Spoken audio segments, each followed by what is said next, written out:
नमस्कार, मैं हूं गीतिका पांडे और आप देख रहे हैं टुडे हिमाचल।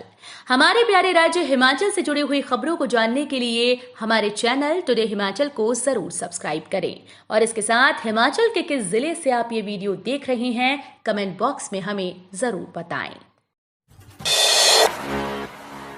साल के अंत तक 20,000 लोगों को सरकारी नौकरी देगी हिमाचल सरकार। हिमाचल प्रदेश के लोगों के लिए खुशखबरी है। रोजगार के मुद्दे पर घिरी सरकार इस साल के अंत तक 20,000 लोगों को सरकारी नौकरी देगी। विपक्ष सत्ताधारी कांग्रेस सरकार को लगातार घेर रही है। विपक्षी दल भाजपा लगातार कह रही है कि चुनाव के दौरान कांग्रेस ने वायदा किया था कि 5 लाख नौकरियां दी जाएंगी, लेकिन जब से कांग्रेस ने सत्ता संभाली तब से नौकरी मिलना तो दूर, लोगों की नौकरियां छीनती जा रही हैं। इस आरोप पर सुक्खू सरकार में कैबिनेट मंत्री हर्षवर्धन चौहान ने जवाब दिया और भाजपा पर पलटवार भी किया है। 16 नवंबर से शुरू होगी शिमला अमृतसर हवाई सेवा, हफ्ते में 3 बार होगी फ्लाइट। एयरपोर्ट प्रबंधन ने बताया कि प्रदेश में पर्यटन को बढ़ावा और पर्यटकों को सुगम यात्रा की दृष्टिगत शिमला अमृतसर विमान सेवा 16 नवंबर से शुरू की जा रही है। विमान सेवा से हिमाचल और पंजाब के 2 बड़े शहरों के बीच यातायात में सुगमता प्राप्त होगी। इस संदर्भ में विमानन कंपनी अलायंस एयर ने अपना शेड्यूल जारी कर दिया है। ये विमान सेवा सप्ताह में 3 दिन मंगलवार, गुरुवार और शनिवार को अपने विमान का संचालन करेगी। ये विमान सेवा शिमला से प्रातः 8:10 पर अपनी उड़ान भरेगा और 9:10 पर अमृतसर पहुंचेगा।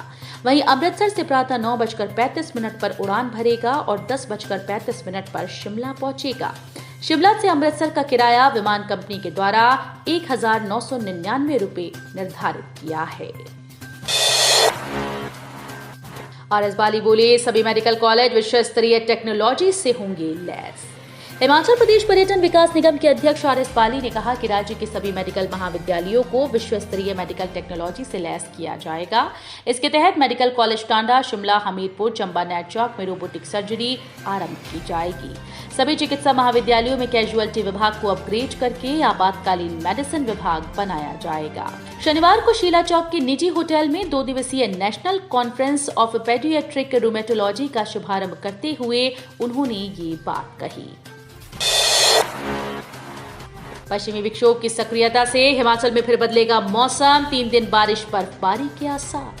पश्चिमी विक्षोभ की सक्रियता से हिमाचल प्रदेश में मौसम फिर से बदलने वाला है। मौसम विज्ञान केंद्र शिमला के अनुसार राज्य में 7 नवंबर की रात से ताजा पश्चिमी विक्षोभ सक्रिय होने की संभावना है।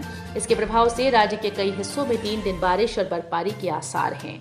7 नवंबर को सिर्फ उच्च पर्वतीय कुछ भागों में बारिश हो सकती है। 90 करोड़ से दुरुस्त होगी आनी विधानसभा क्षेत्र की ग्रामीण सड़कें। आनी विधानसभा क्षेत्र में 90 करोड़ की लागत से विभिन्न सड़कों का निर्माण और सुधार कार्य किया जा रहा है। प्रधानमंत्री ग्राम सड़क योजना के तहत इन सड़कों को 24 माह के भीतर कार्य पूर्ण करने के सख्त निर्देश जारी किए गए।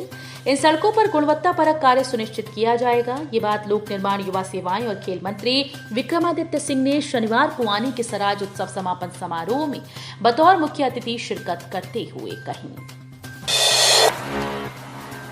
एक्ट्रेस कंगना रनौत ने गरमाई हिमाचल की राजनीति।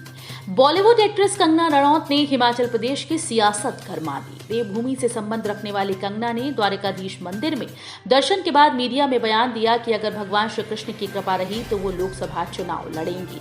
कंगना के इस बयान को महाराष्ट्र और हिमाचल की मंडी लोकसभा सीट से जोड़कर देखा जा रहा है। मंडी की बात करें तो ये हिमाचल की इकलौती ऐसी लोकसभा सीट है जिस पर कांग्रेस काबिज है।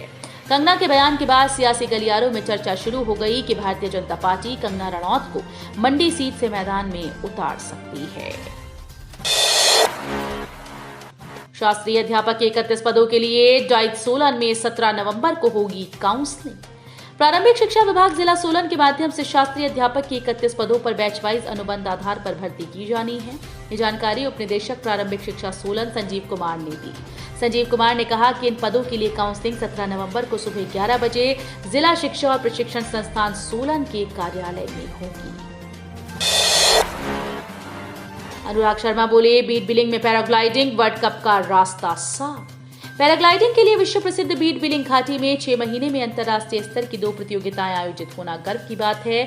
आयोजक बिलिंग पैराग्लाइडिंग एसोसिएशन के अध्यक्ष अनुराग शर्मा ने कहा कि एक्यूरेसी प्री वर्ल्ड कप और paragliding cross country pre world cup के सफल आयोजन के बाद आगामी वर्ष में वर्ल्ड कप के आयोजन का रास्ता साफ हो गया है।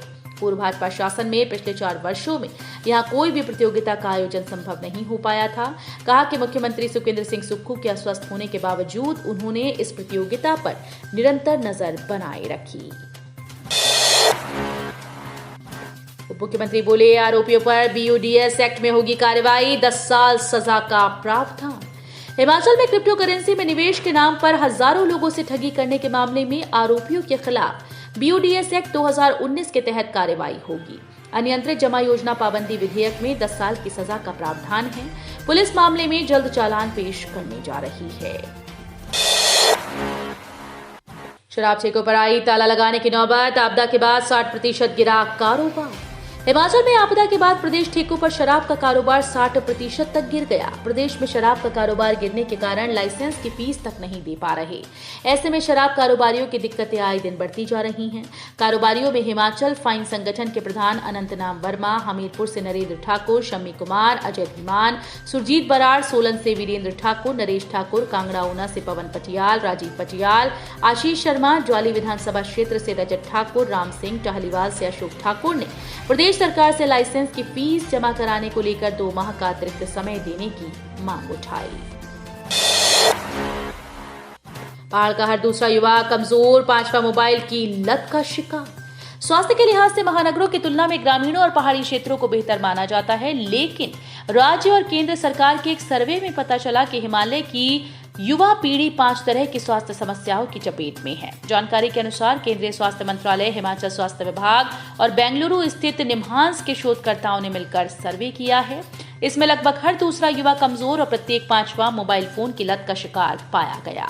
इतना ही नहीं, 100 में से करीब 16 युवा ऐसे भी हैं जो चिंता और मानसिक तनाव से ग्रस्त हैं। उत्तम किस्म के गेहूं की करें बिजाई, कृषि विश्वविद्यालय पालमपुर ने किसानों को दी सलाह। कृषि विश्वविद्यालय पालमपुर के कृषि विशेषज्ञों ने किसानों की बेहतर फसल और सब्जियों के उत्पादन को लेकर सलाह दी है। निचले और मध्यवर्ती क्षेत्रों के किसान नवंबर के पहले पखवाड़े में HPW 155, HPW 236, VL 907, HS 507, HS 562, HPW 349, HPW 249 व HPW 368 किस्म के गेहूं की बीजों की बुआई करें। महिला मोर्चा कार्यक्रम में जयराम ठाकुर ने कांग्रेस पर साधा निशाना, बोले महिलाओं से झूठ बोल हथियाई सत्ता। नेता प्रतिपक्ष जयराम ठाकुर ने कहा कि लोकसभा चुनाव में कांग्रेस पार्टी को मातृ शक्ति का श्राप मिलेगा। विधानसभा चुनाव में कांग्रेस ने महिलाओं से झूठ बोलकर प्रदेश की सत्ता हथियाई थी। पेपर लीक मामले के 4 आरोपित भेजे गए पुलिस रिमांड पर। जेई सिविल प्रश्न पत्र लीक करने का लगा आरोप। जेई सिविल पोस्ट कोड 970 के 4 आरोपितों को शनिवार को हमीरपुर सेशन कोर्ट में पेश किया गया। भंग कर्मचारी चयन आयोग में जेई सिविल के पेपर को लीक करने वाली 4 आरोपितों को निलंबित वरिष्ठ सहायक उमा आजाद, मुकेश कुमार, उसके पिता रणजीत सिंह, बर्खास्त ट्रैफिक इंस्पेक्टर रवि कुमार को न्यायालय से 7 नवंबर तक पुलिस रिमांड पर भेजा गया। NIT में नशीले पदार्थों की सप्लाई करने वाले 2 गिरफ्तार, न्यायालय ने 6 नवंबर तक पुलिस रिमांड पर भेजा। राष्ट्रीय प्रौद्योगिकी संस्थान में नशीले पदार्थों की सप्लाई करने वाला मुख्य सप्लायर रवि चोपड़ा और चंडीगढ़ से गिरफ्तार किए गए अंकुश कुमार को हमीरपुर न्यायालय में पेश किया गया। वहां से उन्हें 6 नवंबर तक पुलिस रिमांड पर भेजा गया।